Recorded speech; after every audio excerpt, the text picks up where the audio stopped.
আসসালামু আলাইকুম। সবাই কেমন আছেন? আমি আলহামদুলিল্লাহ ভালো আছি। আজকের খুব ভালো একটা পরিবেশ এবং প্রকৃতির একটা ভিউ দেখাতে নিয়ে আসলাম। তো দেখুন আপনারা, একদম ন্যাচারাল ভিউ, গরু কিভাবে ঘাস খাচ্ছে এবং আ সাথে ওর বাচ্চাটাও আছে এবং সবকিছু আ গরম, কিন্তু তারপরেও মানে আবহাওয়াটা মানে সহনীয় পর্যায়ে আছে। তো আমার কাছে কিন্তু খুবই ভালো লাগছে। বিশেষ করে আ আমি তো সবসময় বলি প্রকৃতির মাঝে আসতে পেরে এবং আপনাদেরকে দেখাতে পারলে আমার খুবই ভালো লাগে। এরকম প্রকৃতি যদি আপনারা আরো দেখতে চান, অবশ্যই আমার পেজ আনন্দধারা যে পেজটা আছে, আ যেটা থেকে ভিডিওটা আসতেছে এবং শেয়ার দিবেন। শেয়ার দিলে অন্য কেউ দেখতে পাবে এবং তাদেরও ভালো লাগবে। এটাও কিন্তু একটা আ মানে বধ্যভূমি যেটাকে বলা হয়। আ যেটা নাগেশ্বরীতে অবস্থিত।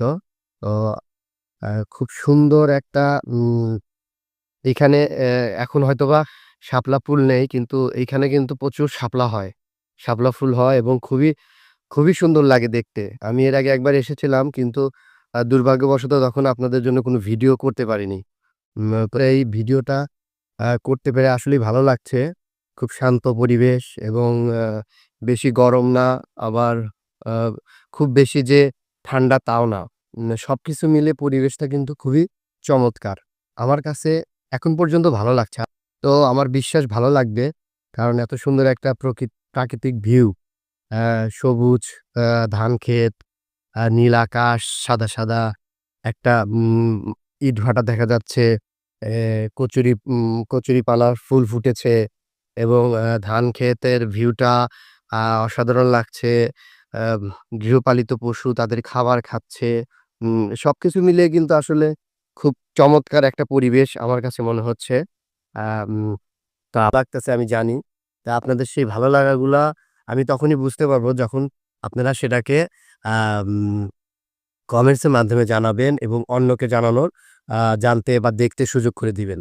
তো আজকের এই ভিউটা কিন্তু সত্যিই চমৎকার। আপনাদের যদি আমি আরো দেখাতে চাই, তাহলে সবকিছু মিলিয়ে কিন্তু খুব সুন্দর একটা প্রাকৃতিক একটা ভিউ। তো এরকম ভিডিও যদি আপনারা আরো পেতে চান বা দেখতে চান, তাহলে কিন্তু আপনাদের যে কাজটা করতে হবে, বেশি কিছু করতে হবে না। শুধু আমাকে উৎসাহ দিতে হবে। উৎসাহ দিতে হবে এবং অন্যদেরকে দেখানোর একটু বেশি করে সুযোগ করে দিবেন। সুযোগ করে দিলেই কিন্তু তারা দেখতে পাবে এবং আমিও আপনাদের জন্য আ আরো সুন্দর ভিডিও তৈরি করতে পারবো। তো পর্যন্তই। আ দেখা হবে নতুন কোনো একটা ভিডিও নিয়ে। ততক্ষণ পর্যন্ত আনন্দদায়ক পেজের সাথেই থাকুন। সবাই ভালো থাকুন।